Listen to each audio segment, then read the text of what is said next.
Hello అండి. నా పేరు మహతి.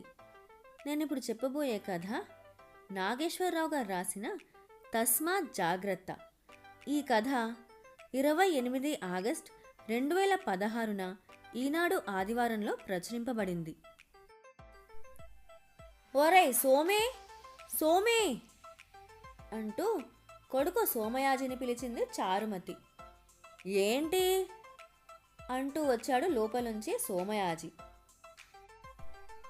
వచ్చే ఆదివారం మీ నాన్నగారి తద్దినం, పంతులకి చెప్పావా అడిగింది. చూద్దాంలేవే, ఇంకా వారం రోజులు టైం ఉందిగా అన్నాడు సోమయాజి. సమయానికి పంతులు దొరకద్దు, తూతూ మంత్రాలు చదివే పంతులను తీసుకొస్తే పళ్ళు రాళ్ళ కొడతాను అంది కోపంగా. నీ సంగతి నాకు తెలీదా?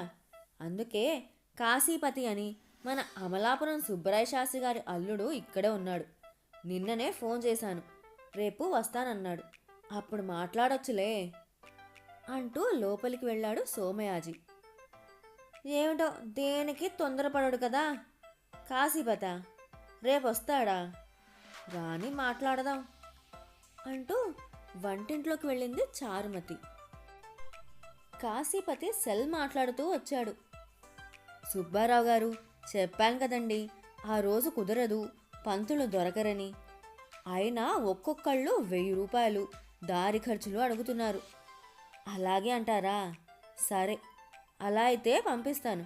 డబ్బులు వాళ్ళకేం ఇవ్వకండి, నేనే వచ్చి తీసుకుంటాను. సరే, ఉంటాను అంటూ సెల్ కట్టేసి కామేశానికి ఫోన్ చేశాడు. హలో కామేశం, సుబ్బారావు గారింటికి భోక్తలు కావాలిట. ఒక్కొక్కళ్ళకి 300 ఇచ్చి 4 పంపించు.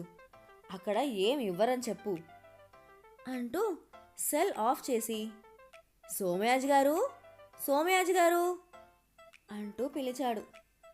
లోపల నుంచి సోమయాజి ఎవరు అంటూ వచ్చాడు. అయ్యా, నా పేరు కాశీపతి, సుబ్బరాయ శాస్త్రి గారి అల్లుడిని చెప్పాడు కాశీపతి. మీరా? నమస్తే, కూర్చోండి అన్నాడు వినయంగా సోమయాజి. కాశీపతి కూర్చున్నాడు. లోపలుంచి చారుమతి వచ్చింది. కాశీపతిని చూడలేదు. ఓరే సోమి, కాశీపతి గాడ వస్తాడన్నావు, ఇంకా వచ్చి చావలేదు. ఎక్కడ చచ్చాడో ఓసారి కనుక్కో అంది విసురుగా. సోమయాజి కంగారు పడి అమ్మా అంటూ చెప్పబోయాడు.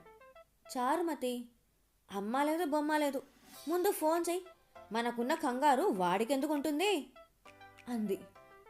అది కాదే. ఏది కాదు? ఓసారి ఫోన్ కలిపివ్వు, వెధవని 4 దులిపేస్తాను. దరిద్రప్పీని గాని, అసలు వాడిని కాదు, ఆ సుబ్బరాయ శాస్త్రిని అనాలి, ఇలాంటి వెధవని అల్లుడిగా చేసుకున్నందుకు అంది చిరాగ్గా. అమ్మా, ఆయన వచ్చారు అన్నాడు సోమయాజి. వచ్చాడా? ఎక్కడ్రా అంటూ చూసింది చారుమతి. అదిగో అతనే అంటూ కాశీపతిని చూపించాడు సోమయాజి. చారుమతి చూసి, నువ్వా? బాగుంది, సంగతి చూడు అంటూ కూర్చుంది.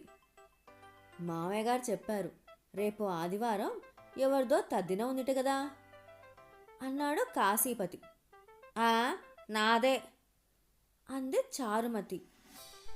కాశీపతి షాక్ అయి, అదేంటమ్మా అంత మాట అన్నారు అన్నాడు. లేకపోతే ఏంటి, తద్దినం అని చెప్పినవాడు ఎవరిదో చెప్పలేదా గద్దించింది. అంటే అది నసిగాడు కాశీపతి.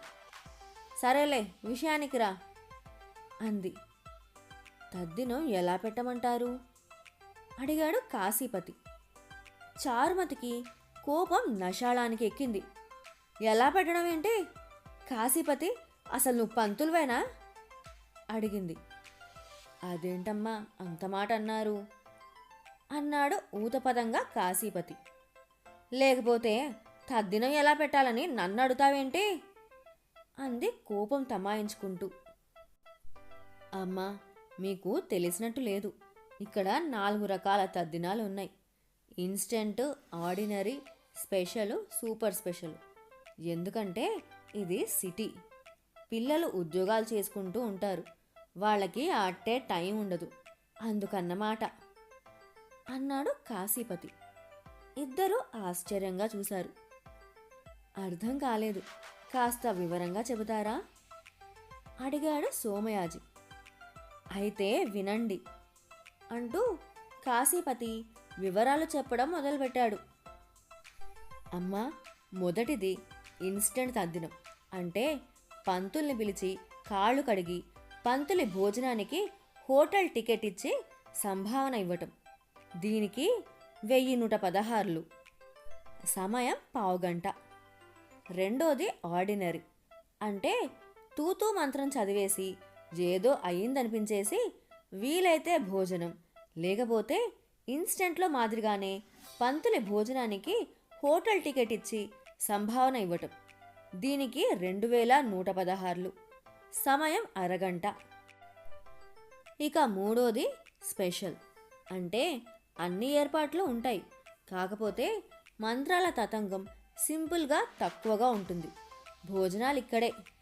సమయం గంట నుంచి గంటన్నర. 3116. ఇకపోతే నాలుగోది సూపర్ స్పెషల్. అంటే అన్నీ శాస్త్రోక్తంగా జరుపుతాం. మీ ఏర్పాట్లు మీవి, మా ఏర్పాట్లు మావి. భోక్తలు అందరూ వస్తారు. సమయం 2 నుంచి 3 గంటలు. 5116 అంటూ ముగించాడు. ఓరిని తద్దినం పాడుగాను, ఇంత చెప్పావేంటి అంది చారుమతి.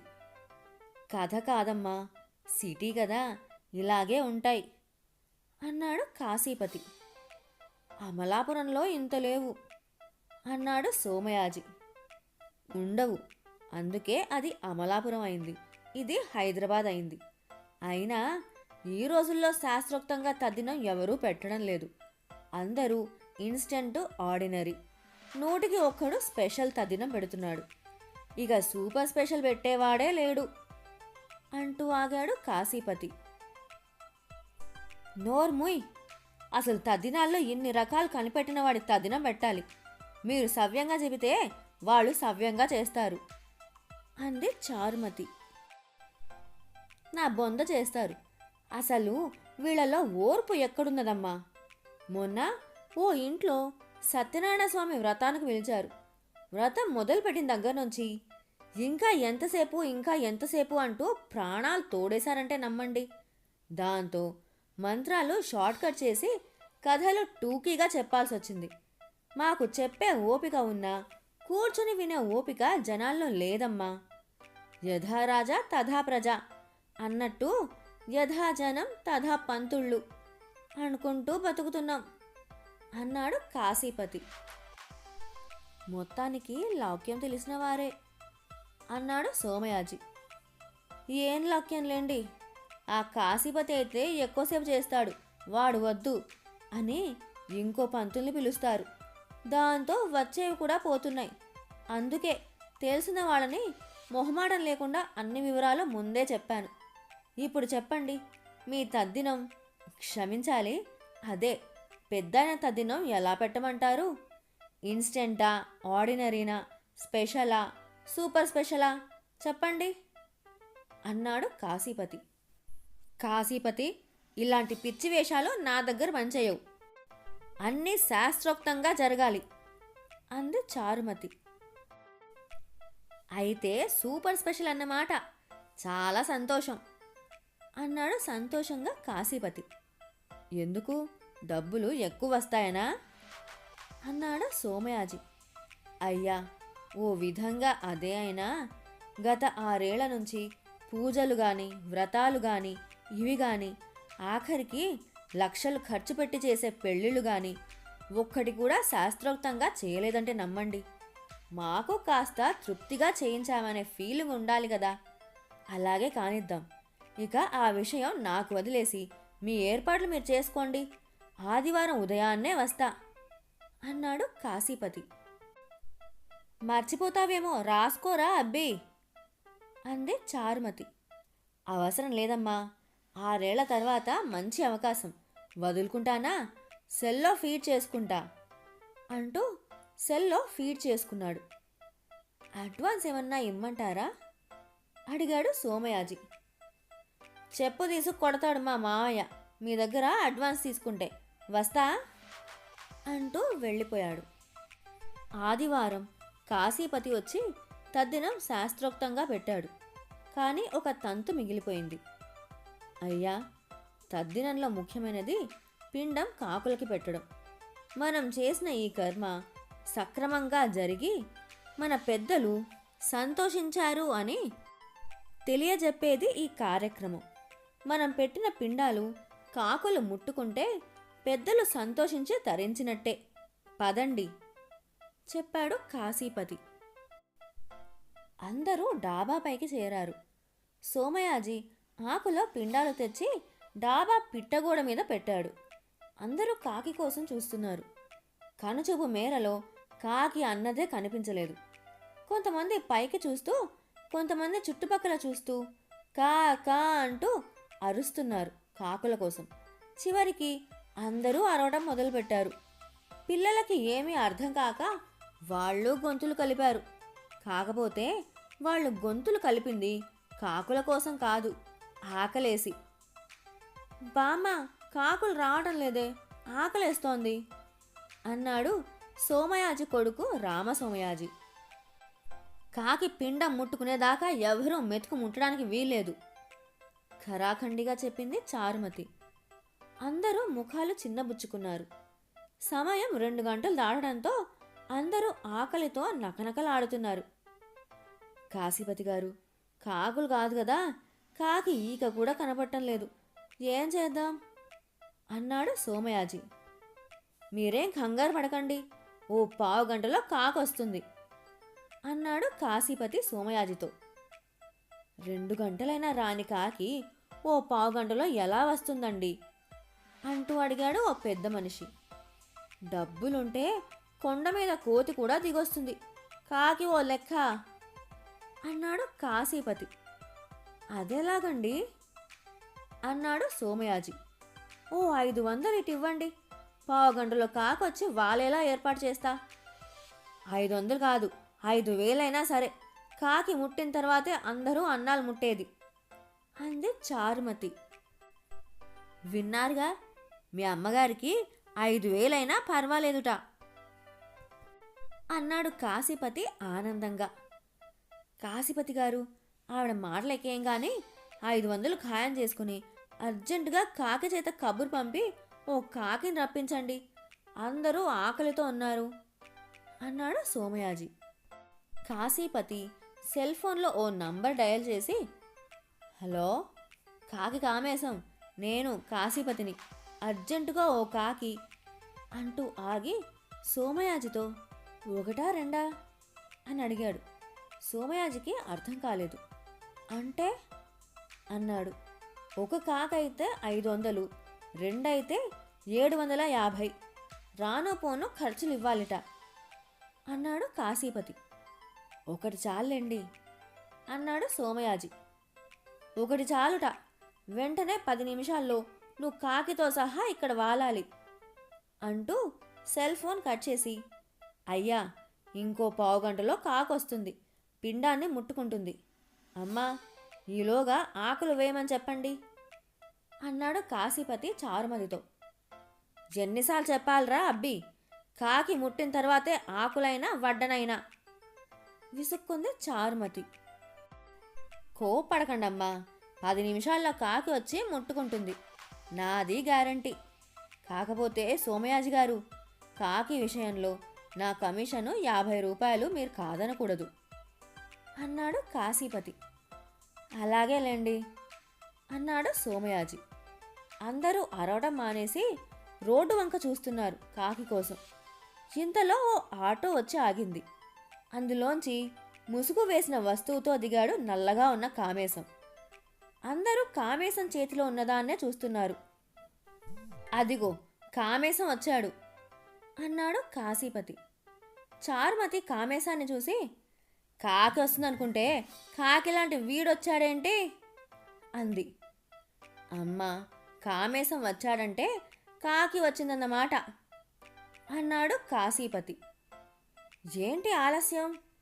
అన్నాడు కామేశం.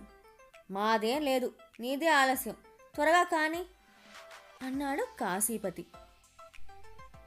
ఇదిగో ఒక్క నిమిషం అంటూ కామేశం ముసుగు తీశాడు. అందులో ఓ పంజరం, దానికి 2 అరలున్నాయి. ఓ అరలో కాకి ఉంది. అందరూ ఆశ్చర్యపోయారు. కామేశం పంజరం తలుపు తీశాడు. సోమయాజి గారు, ఆ పిండాన్ని తీసి పంజరంలో పెట్టండి అన్నాడు కాశీపతి. సోమయాజి పిండాన్ని పంజరంలో పెట్టాడు. కామేశం పంజరం తలుపు మూసి లోపల ఉన్న అరని పైకి లాగాడు. అందరూ చూస్తున్నారు. కాకి పిండాన్ని ముట్టుకోవడం లేదు. అందరూ ఆశ్చర్యపోయారు. బామ్మ, ఏమిటే కాకి ముట్టుకోవడం లేదు అడిగాడు రామసోమయాజి. మీ తాతయ్యకి కోపం వచ్చిందేమోరా అంది బామ్మ. తాతయ్య, త్వరగా తిను తాతయ్య, మా అందరికీ ఆకలేస్తోంది అన్నాడు రామసోమయాజి. ఏంటి కాశీపతి గారు, కాకి ముట్టుకోవడం లేదు అడిగాడు సోమయాజి. మీ అమ్మగారు అన్నట్టు మీ నాన్నగారికి కోపం వచ్చిందేమో అన్నాడు కాశీపతి. నాన్న, ఏంటిది, నీకోసం 500 పెట్టి పిలిపించాను, ఇంకా ఏంటి అని కాకితో అన్నాడు సోమయాజి. కాకి కామేశం వంక చూసింది. ఎవరూ గమనించకుండా కామేశం తల అడ్డంగా ఊపాడు. కాకి పిండం ముట్టుకోలేదు.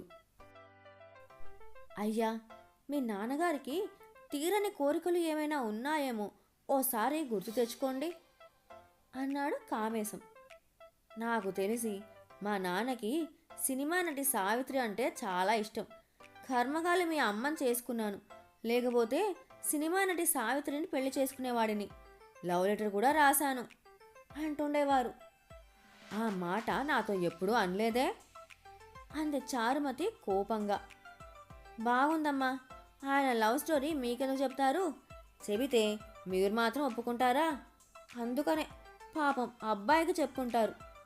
ఏమంటారు సోమయాజి గారు అన్నాడు కాశీపతి. నాన్న, నువ్వు పోయావు, సావిత్రి కూడా పోయింది. నీ కోరిక తీరేది కాదు, తిను నాన్న అంటూ కాకిని బతిమిలాడాడు సోమయాజి. అది కాదు కానీ ఇంకో కోరిక ఉందేమో ఆలోచించండి అన్నాడు కామేశం. నాకు తెలిసి ఇంకేం లేవు నాన్న, నీ కోరికలు ఏమైనా ఉంటే నాకు గాని అమ్మకు గాని కలలో కనిపించి చెప్పు, తీరుస్తాం అన్నాడు సోమయాజి కాకితో. ఈ ఏర్పాటు ఏదో బాగానే ఉంది, కానీ దోష నివారణార్థం దక్షిణ పెట్టండి అన్నాడు కామేశం. నాన్న, దోష నివారణార్థం కామేశం గారికి 1000 రూపాయలు ఇస్తా, తిను అన్నాడు సోమయాజి. కాకి కామేశం వంక చూసింది. కామేశం తల అడ్డంగా ఊపాడు. కాకి పిండం ముట్టుకోలేదు. అయ్యా, లాభం లేదు అన్నాడు కామేశం. పోనీ 1500 ఇస్తా, ఇక తిను నాన్న అన్నాడు సోమయాజి. కాకి కామేశం వంక చూసింది. కామేశం తల నిలువుగా ఊపాడు. ఆకలి మీద ఉన్న కాకి ఆబగా పిండాన్ని తింది. అందరూ ఆనందపడ్డారు. బామ్మ, తాతయ్య కోపం పోయిందే, తినేశాడు అన్నాడు రామసోమయాజి బామ్మతో. అవునరా కన్నా, ఇక ఆలస్యం ఎందుకు, పదండి వడ్డిద్దాం అంటూ అందరూ లోపలికి వెళ్ళారు. పంతుళ్ళ భోజనాలు అయ్యాయి. మిగిలిన వాళ్ళు తింటున్నారు. సోమయాజి పంతులకి తాంబూలంలో 5116 ఇచ్చి కాళ్ళకి దండం పెట్టాడు. అయ్యా, మీ బోటి వాళ్ళు ఉండబట్టి ఇంకా ధర్మం నిలబడింది. మనోవాంఛా ఫలసిద్ధిరస్తు అంటూ దీవించి డబ్బు లెక్క పెట్టుకొని, అయ్యా, కాకి తాలూకు కమిషన్ 50 రూపాయలు ఇవ్వలేదు అన్నాడు కాశీపతి. సోమయాజి కాశీపతికి 50 రూపాయలు ఇచ్చి, కామేశం గారు, ఇవిగో ఈ 500 కాకికి, ఈ 200 మీ రానుపోను ఖర్చులు, ఈ 1500 మా నాన్న కోరిక కోసం, ఈ 300 మీకు సంభావన అంటూ 2500 ఇచ్చాడు. మహాప్రసాదం అంటూ తీసుకున్నాడు కామేశం. కాకిని పంజరంలో సర్దుకున్నాడు కామేశం. కామేశం గారు, మీ పని బాగుందండి అన్నాడు సోమయాజి. నాదే ఉందండి, అంతా కాకిదే, కాకిని నమ్ముకొని బతుకుతున్నా అన్నాడు కామేశం. కాకిని నమ్ముకుని కాదు, కాకిని అమ్ముకుని బతుకుతున్నావు. అది సరే గాని అబ్బి, కాకి కామేశం అంటే మీ ఇంటి పేరు కాకివారా అడిగింది చారుమతి. కాదమ్మా, ఈ హైదరాబాద్ డెవలప్మెంట్ వల్ల నాకు ఆ పేరు వచ్చింది అన్నాడు కామేశం. అంటే అడిగాడు సోమయాజి. అయ్యా, ఈ హైదరాబాదు నగరంలో చెట్లు నరికి కాకులకి పక్షులకి చోటు లేకుండా కనిపించిన ఖాళీ స్థలాల్లో అంతా ఇళ్ళు కట్టేశారు. దాంతో పాపం కాకులు ఉండటానికి చోటు లేక సిటీ వదిలిపెట్టి పల్లెలకు పారిపోయాయి. అందుకే తదినాలకి సిటీలో కాకులకి కరువు వచ్చింది. కూటి కోసం కోటి విద్యలని మా అన్నయ్యకి ఓ ఐడియా వచ్చి ఖాళీగా ఉన్న నాకు ఓ పంజరం 4 కాకులు ఇచ్చాడు. దాంతో నా పేరు కాసుల కామేశం కాస్త కాకి కామేశంగా మారిపోయింది అన్నాడు కామేశం. అవునమ్మా, హైదరాబాద్లోనే కాదు, అన్ని పట్టణాలలో అద్దెలు వస్తాయని ఇంటి ఓనర్లు, సెజ్ల పేరుతో నాయకులు చెట్లు నరికి పెద్ద పెద్ద భవనాలు, ఫ్యాక్టరీలు కట్టడంతో ఇప్పటికే పట్టణాలన్నీ కాంక్రీట్ జంగిల్గా మారిపోయాయి. ఇలా కొన్నాళ్ళు జరిగితే పట్టణాల్లో ఏ పక్షులు కనబడవు. అందుకే ఈ కాకి ఏర్పాటు చేశా అన్నాడు కాశీపతి. బాగా చెప్పావురా అబ్బి. చెట్లు లేకపోతే పక్షులు ఎలా ఉంటాయి, ఎక్కడ ఉంటాయి? వంటింట్లో తినడం, వాష్ బేసిన్లో చేతులు కడుక్కోవడం, దాంతో ఎంగిలి మెతుకులు డ్రైనేజీ గొట్టాల్లోకి పోయి కాకులకి అవి కూడా కరువైపోయాయి. ఏముందని పక్షులు పట్టణాల్లో ఉంటాయి? పక్షుల్ని చూడాలంటే ఏ జూ పార్కుకో, పచ్చదనం చూడాలంటే పంట పొలాలున్న పల్లెలకో వెళ్ళాలి. మనకు ఆ దుస్థితి రాకుండా ఉండాలంటే మనం చెట్లని పెంచాలి. అప్పుడే సకాలంలో వానలు పడి భూమిలో నీటి మట్టాలు పెరుగుతాయి. చెట్లే ప్రగతికి, పురోభివృద్ధికి మూలాధారాలు. మనం తినే తిండి, కట్టుకునే బట్ట, నీడనిచ్చే ఇల్లు అన్నీ చెట్ల నుంచే వస్తున్నాయి. మనుషులు లేకపోయినా మొక్కలు, చెట్లు ఉంటాయి. కానీ మొక్క లేకపోతే మనిషే కాదు, ఏ ప్రాణికి మనుగడే లేదు. అందుకే మనం మొక్కలు నాటుదాం, చెట్లని పెంచుదాం, పర్యావరణాన్ని, పక్షుల్ని కాపాడుదాం అంది చారుమతి. మీరు చెప్పింది 100% కరెక్టు అన్నాడు కాశీపతి. నీ బొంద చూడు కాశీపతి, ఇలా కాకిని పంజరంలో పెట్టుకొని తద్దినాలు పెట్టించడం కాదు. నువ్వు తద్దినం పెట్టిన ప్రతి చోట ఓ 4 మొక్కలు నాటించు. రేపు నువ్వు పోయాక నీ పిండం తినడానికైనా కాకులు వస్తాయేమో అంది చారుమతి. అందరూ నవ్వారు. కాశీపతి కంట్లో కాకులు తిరిగి అవాక్కయ్యాడు.